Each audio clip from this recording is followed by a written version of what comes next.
जी छात्रों नमस्कार, मेरे प्रताप सर आप सभी का आरपी स्टडी क्लास में स्वागत करता हूं। आइए स्टूडेंट्स, आज हम लोग क्लास 12 फिजिक्स में एक इम्पॉर्टेंट चैप्टर किरण प्रकाशिकी से एक टॉपिक पढ़ेंगे जिसका नाम है गोलीय अवतल पृष्ठ पर अपवर्तन का सूत्र, जिसके लिए व्यंजक प्राप्त करेंगे, जो बोर्ड एग्जाम के लिए बहुत महत्वपूर्ण है।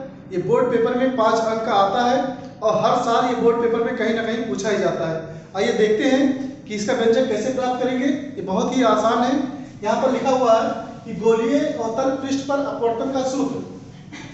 अब सबसे पहले क्या बनाएंगे, एक गोलीय अवतल पृष्ठ बनाएंगे। ठीक, ये गोलीय अवतल पृष्ठ बनाएंगे। यहाँ पर ये क्या है, ये क्या है, ये कांच का बना हुआ है। गोलीय अवतल पृष्ठ किसका है, कांच का बना हुआ है। और ये क्या है, इसका मुख्य अक्ष है। और ये क्या है, एस पी एस डैश क्या है, एक गोलीय अवतल है, अवतल पृष्ठ है, जिसकी वक्रता त्रिज्या क्या है, r है। और ये c क्या है, वक्रता केंद्र, क्योंकि ये क्या है, गोलीय अवतल पृष्ठ है, इसका वक्रता केंद्र क्या है, c है।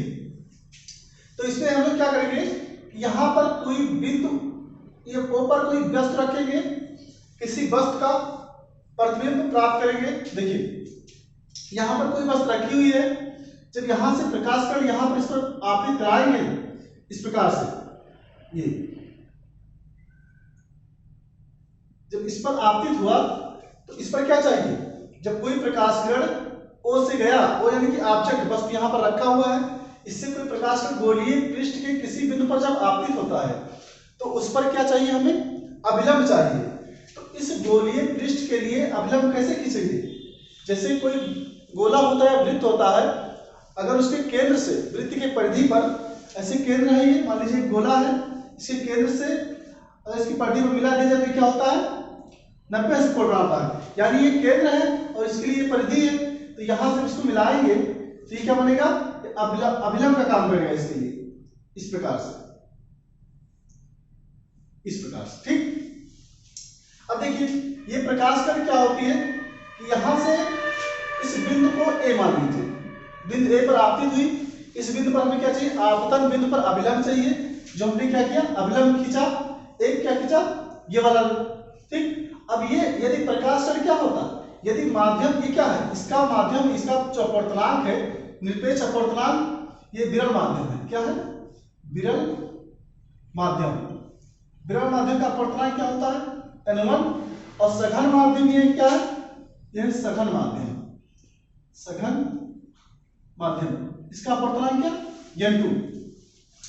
यदि प्रकाश किरण, जब कोई प्रकाश किरण विरल माध्यम से सघन माध्यम प्रवेश करती है तो वह अभिलंब की ओर झुकती है। यदि ये माध्यम चेंज ना होता तो ये प्रकाश किरण क्या होती, सीधा जाती, इस प्रकार से सीधा निकल जाती।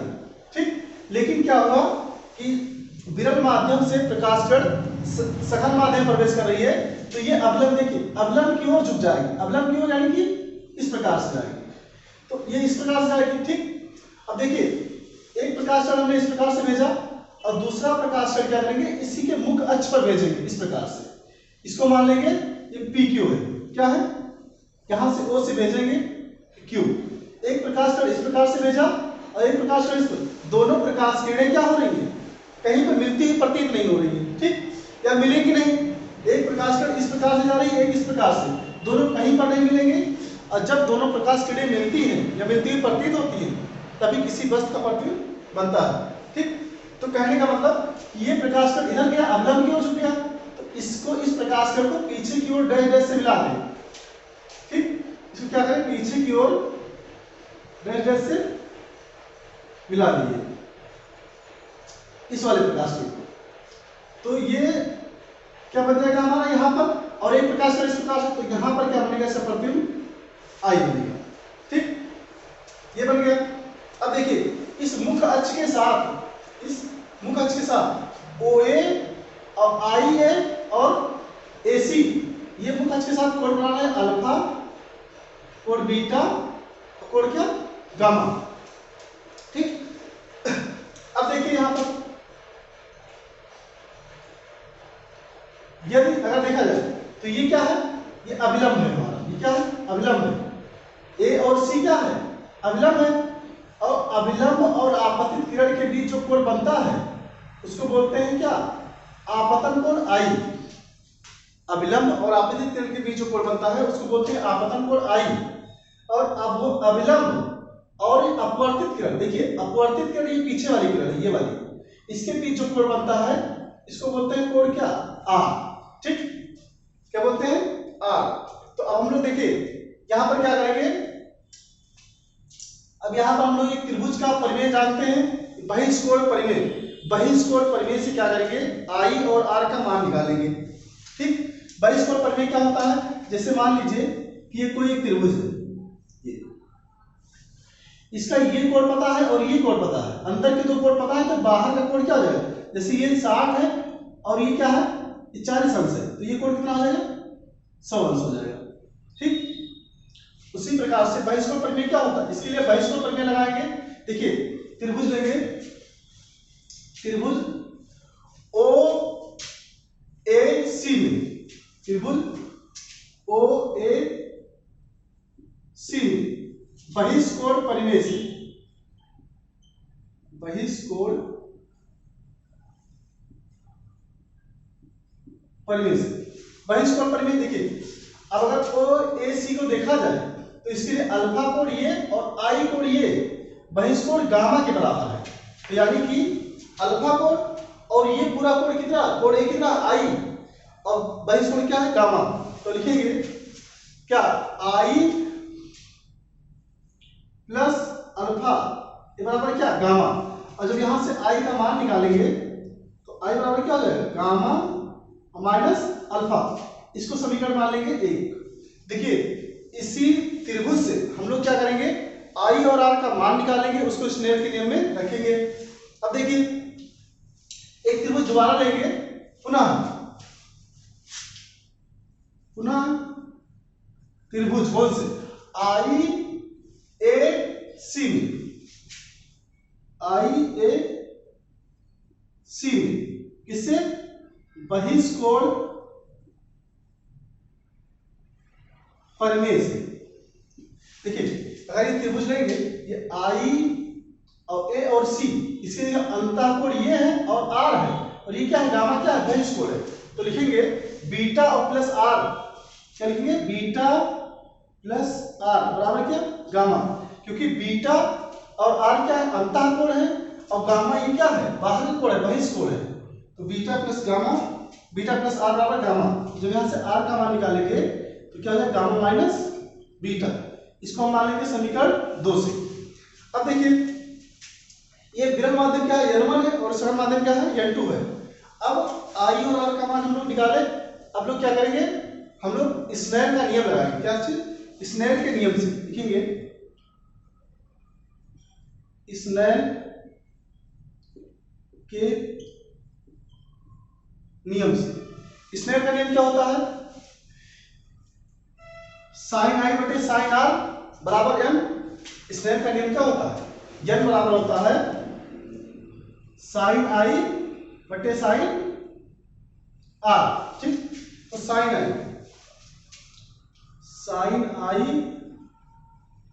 बटे साइन आर बराबर, जो अपवर्तनांक लिखते हैं, जिस माध्यम में प्रकाश का प्रवेश कर रही है उसको ऊपर उसका अपवर्तनांक लिखेंगे। देखिए ये विरल माध्यम है, ये सघन माध्यम है, प्रकाश किरण विरल माध्यम से सघन माध्यम में प्रवेश कर रही है, तो ऊपर क्या करेंगे, यहां पर लिखेंगे n2, जिसमें प्रकाश किरण प्रवेश कर रही है, n2 और बटे n1 से प्रवेश कर रही है। ठीक, अब इसको जब क्या करेंगे, गुणा करेंगे तो क्या हो जाएगा, ये हो जाएगा n1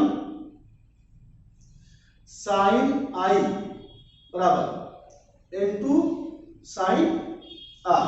ठीक, अब देखिए अब यदि ये जो गोलीय पृष्ठ है इसका जो व्यास है ये बहुत छोटा हो, लिखेंगे यदि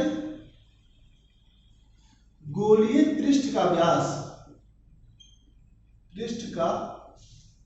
व्यास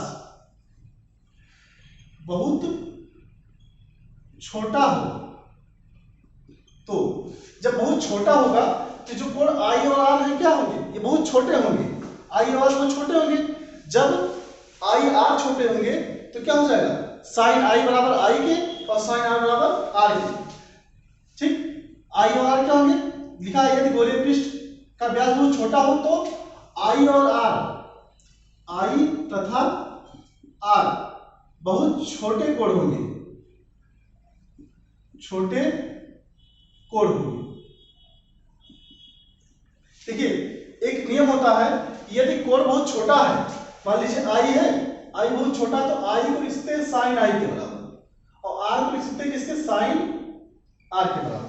तो हम लोग लिख सकते हैं कि साइन आई के बराबर किसके, आई के, और साइन आर इसके बराबर आर के। ठीक, तो क्या करेंगे, यहां पर इसको समीकरण 3 दे दीजिए। अब समीकरण 3 से आई, साइन आई और साइन आर का मान रखेंगे, तो लिख देंगे n1 साइन आई बराबर n2 साइन आर। अब देखिए n1 साइन आई बराबर n2 साइन आर, और साइन आई की जगह क्या लिखेंगे, आई, और साइन आर की जगह लिख देंगे आर। ये हो जाएगा n1 आई बराबर n2 आर। ठीक, ये आ गया, इसको समीकरण मान लेंगे 4। ठीक, अब देखिए क्या करेंगे, अब इसमें देखिए ये मुख्य अक्ष है, क्या है ये, मुख्य अक्ष है, और मुख्य अक्ष के साथ ओ ए अल्फा कोण बनाता है, और आई ए क्या बनाता है, बीटा कोण, और आई सी क्या बनाता है, गामा कोण। ठीक, n1 आई बराबर n2 आर। ठीक, अब देखिए अल्फा, बीटा और गामा का मान निकालेंगे, उसके बाद जब तक आप लोग एक्सरसाइज सॉल्व लीजिए, इसके आगे बढ़ा रहे।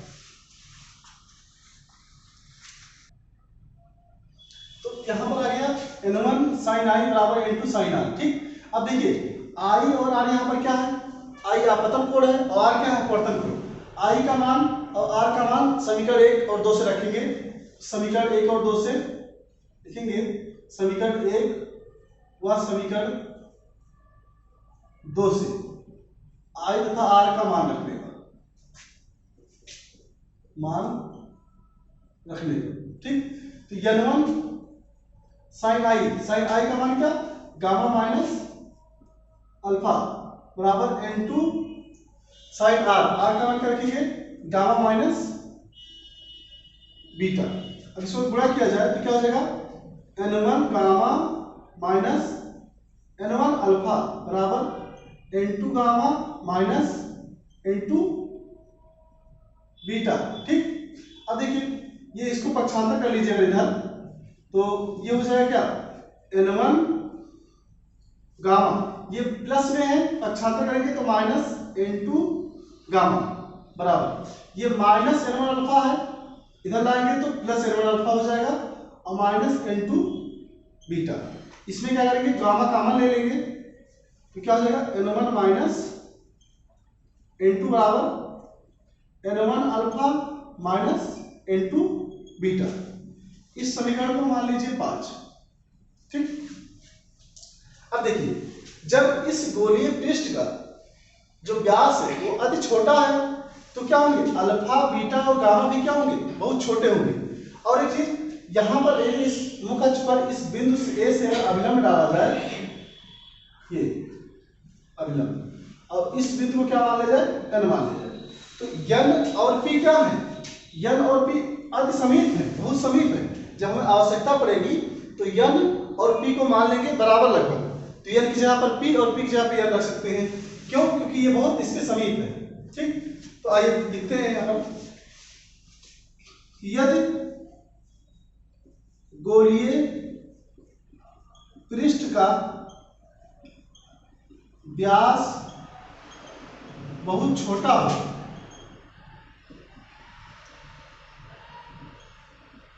हो, तो ठीक, जैसे साइन आई बराबर आई किया, साइन आर बराबर, वैसे जो अल्फा, बीटा और गामा है, इस अल्फा को भी हम किसी त्रिकोणमितीय अनुपात के साथ कर सकते हैं। तो अल्फा को मान लेंगे tan अल्फा, और बीटा को मान लेंगे tan बीटा के बराबर, और गामा को किसके बराबर, tan गामा के बराबर। तो लिखेंगे छोटा हो तो अल्फा बराबर tan अल्फा, बीटा बराबर tan बीटा, और गामा बराबर tan गामा। ठीक, अब देखिए अल्फा, बीटा और गामा का क्या करेंगे, मान निकालेंगे और समीकरण 5 पे रख देंगे, तो हमारा मान आ जाएगा। अब देखिए अल्फा कोड ये है, अगर देखा जाए तो ओ एन ए एक समकोण त्रिभुज है। ओ एन ए क्या है? एक समकोण त्रिभुज है। अब अगर ओ ए और एन इसकी ऊंचाई को एच मान लिया जाए, क्या मान लिया जाए? एच मान लिया जाए, ठीक। तो कैसे निकालेंगे? tan अल्फा, अल्फा बराबर tan थीटा। हम लोग जानते हैं कि tan थीटा ये क्या होता है? लंब बटे आधार होता है। तो यहाँ पर लंब क्या है? h है। अब आधार क्या है? ये पूरा ये है, ठीक है। ओ एन, अगर देखा त्रिभुज कौन सा है? ओ एन ए, इसमें लंब क्या है? ए एन है और आधार क्या है? O N. tan अल्फा लंब का मान क्या हो जाएगा? ए एन बटा क्या हो जाएगा? O N. ए एन क्या माना है? एच माना है, तो यहाँ पर लिख देंगे एच बटा ओ एन को हम लिख सकते क्या? हमने बताया था कि एन और पी लगभग क्या है? बराबर है, तो इसको लिख सकते हैं ओपी के बराबर, लिख सकते हैं ओपी के बराबर, ठीक। अब ये एच देखिए ये क्या है? ये ध्रुव है, इसका गोलीय पृष्ठ का ध्रुव है, और ये क्या है? वस्तु है। इसकी दूरी को लिखते हैं किससे? यू से, क्योंकि वस्तु है यू। और देखिए ये ध्रुव के इस साइड है, बाईं ओर है, तो ये क्या होगा? माइनस में होगा, तो यहाँ पर लिख देंगे एच बटा माइनस यू, ठीक। ये हो गया। अब tan बीटा निकालेंगे, बीटा बराबर tan बीटा, tan बीटा। अब देखिए tan बीटा भी क्या होगा? अब देखिए बीटा कोड ये है, तो इसके त्रिभुज कौन सा होगा? त्रिभुज आई एन ए, इसमें बीटा है और ये क्या है? ये 90 से कोण बना रहा है, तो ये लंब और ये आधार हो जाएगा। अब देखिए ये क्या है? बस प्रतिबिंब है, और प्रतिबिंब की दूरी को ध्रुव से किससे लिखते हैं? ये बी से लिखते हैं, ठीक, ये बी से। तो क्या हो जाएगा? एच बटा लंब क्या? एच हो जाएगा, आधार क्या हो जाएगा? ये बी, और बी की जगह पे क्या लिख देंगे? आई पी लिख दीजिए, या एल पी, आई एन बराबर एच बटा, और आई एन किसके बराबर है? एन पी के बराबर, किसके बराबर? एन पी, तो एच बटा एन आई और पी, इसको लिखेंगे यहां पर आई, क्योंकि एन और पी बराबर है आई, ठीक। अब देखिए आई और पी, ध्रुव से आई की जो दूरी होगी वो क्या होगी? बी होगी। ध्रुव पी से आई की दूरी बी, और इस साइड है यानी कि माइनस में लेंगे इसको, तो क्या हो जाएगा? माइनस बी हो जाएगा, तो ये बटा माइनस बी। अब निकालेंगे क्या? गामा, tan गामा, गामा बराबर क्या होता है? tan gamma. अब देखिए यहां भी ये गामा कोड जब लेंगे तो सी एन ए, त्रिभुज कौन सा लेंगे? सी एन ए, ठीक। ये समकोण बन रहा है तीनों के लिए, तो क्या हो जाएगा? लंब का मान क्या हो जाएगा? यहां पर एच सीधा लिख दीजिए, लंब क्या हो जाएगा? एच, ये एच है, आधार क्या हो जाएगा? सी एन, ठीक। अब एच बटा सी एन को क्या लिखते हैं? सी पी, क्योंकि सी एन है और सी और एन और पी क्या है? बराबर है लगभग, तो ये सी एन को क्या लिखते हैं? सी पी बराबर एच बटा सी पी का मान क्या? देखिए ये केंद्र है, वक्रता केंद्र से ध्रुव की दूरी क्या होती है? ये लिखते हैं आर से, किससे? आर से, तो ये हो जाएगा माइनस आर, ठीक। ये गामा का मान। अब ये जो tan अल्फा बीटा और गामा है, इसका मान किसका रखेंगे? समीकरण 5 में रखेंगे, ठीक। इसका स्क्रीनशॉट लीजिए आप लोग।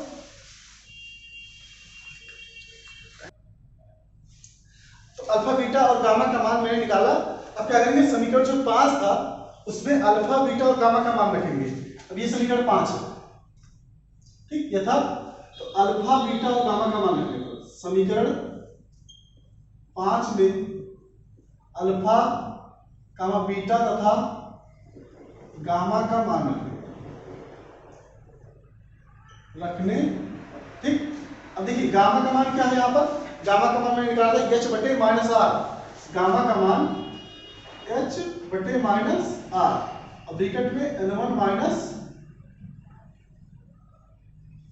n2 बराबर n1, अल्फा का मान क्या आता? एच बटे माइनस यू, यहां पर हमने लिख दिया है एच बटे माइनस यू, एच बटे माइनस यू और माइनस N2, बीटा का मान क्या आएगा H बटे माइनस B, ठीक। यह अब देखिए इधर अगर देखा जाए तो इसको हल कर सकते हैं, इसमें दोनों में H कॉमन है ऊपर, तो H कॉमन ले लीजिए, तो क्या बचेगा यहां से, ये अंदर हो जाएगा N1 माइनस U, और ये माइनस के प्लस N2 बटे B हो जाएगा, ठीक। अब इधर भी H है, H माइनस R, ये हो जाएगा N1 माइनस N2, ठीक है। ये H से H कैंसिल हो गया, ठीक। तो इसको गुणा करेंगे अंदर, ठीक। तो ये क्या हो जाएगा, यहाँ ये आ जाएगा माइनस 1 बटा R, और ब्रैकेट के अंदर क्या है N1 माइनस N2, और बराबर ये क्या है, इसको देखिए आगे लिख दीजिए, ये लिख दिए N2B और माइनस N1U, ठीक। ये हो गया, इसको ये प्लस में था N2 बटे B, इसको हमने आगे लिख दिया, और माइनस N1 बटे U, ठीक है। अब इसको अंदर गुणा करेंगे, चलिए ये हो जाएगा माइनस N1 बटे R, और ये माइनस का यहाँ माइनस, ये माइनस के साथ प्लस N2 बटे R बराबर N2 बटे B माइनस N1 बटे U। अब देखिए इसको आगे लिख दीजिए N2, इसको देखिए लासा अगर लिया जाए पहले इसको आगे लिखिए N2 बटा R और माइनस N1 बटा R बराबर N2 बटे B और माइनस N1 बटे B, ठीक। यही हो, अब इसमें लासा सेम हो जाएगा, तो R इसमें लिखते हैं R बराबर R N2 माइनस N1 बराबर N2 बटे B और माइनस N1 बटे U। ये क्या है, ये है गोलीय अवतल पृष्ठ पर अपवर्तन का सूत्र। तो स्टूडेंट्स ये हमने डिराइव किया, इस व्यंजक को प्राप्त किया कि गोलीय अवतल पृष्ठ पर अपवर्तन का सूत्र क्या होता है, N2 माइनस N1 बटे R बराबर N2 बटे B माइनस N1 बटे U, जो कि ये इसका सूत्र है, व्यंजक है, प्राप्त हुआ। ये व्यंजक आपके लिए बहुत महत्वपूर्ण है, क्लास 12 के लिए ये बोर्ड पेपर में हर बार आता है। आप लोग इसको अच्छे से पढ़िए और बताइए कि ये वीडियो आपको कैसा लगा। अगर वीडियो अच्छा लगा हो तो इस वीडियो को लाइक करें, शेयर करें, कमेंट करें। धन्यवाद।